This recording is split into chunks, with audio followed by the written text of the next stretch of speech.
ఎడారిలో సెలయేర్లు జనవరి 31వ తారీఖు. ఆయన సమాధానము కలుగచేయును. యోగ గ్రంథము 34వ అధ్యాయము 29వ వచనం.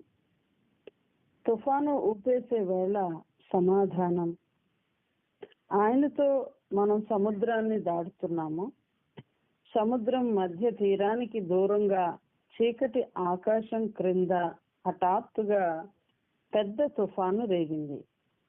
నింగి నేల ఏకమై ఎదురు నిలిచినట్టు హోరు గాలి, వర్షం, లేచే ప్రతి అల మనల్ని మింగేసేటట్టు ఉంది.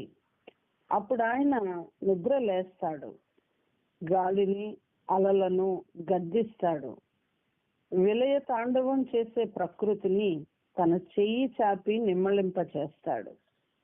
గాలి వేసే వికృతమైన ఈలలకు పైగా పడి లేచే పెనుకెరటాల హోరు కంటే బిగ్గరగా ఆయన స్వరం వినిపిస్తుంది.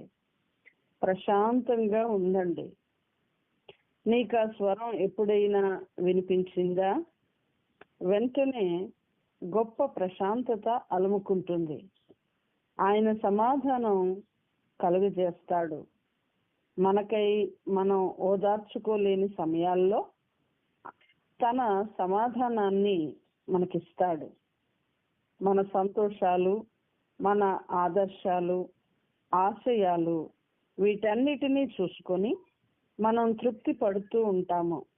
కానీ ఆయన కృప చొప్పున మనం వీటన్నిటికీ ఆయనకి ఉన్న తేడా గుర్తించగలిగేలా మనకి సహాయం చేస్తాడు.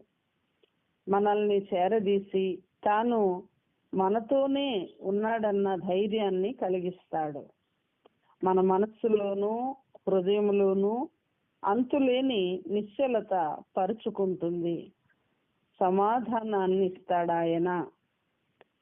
ఎవరి పాదాలు బాధల బాటను నడిచాయో, ఎవరి హస్తాలు మన కలతలను మోసాయో అన్న ఆయనకే మనకి శాంతినిస్తాడు.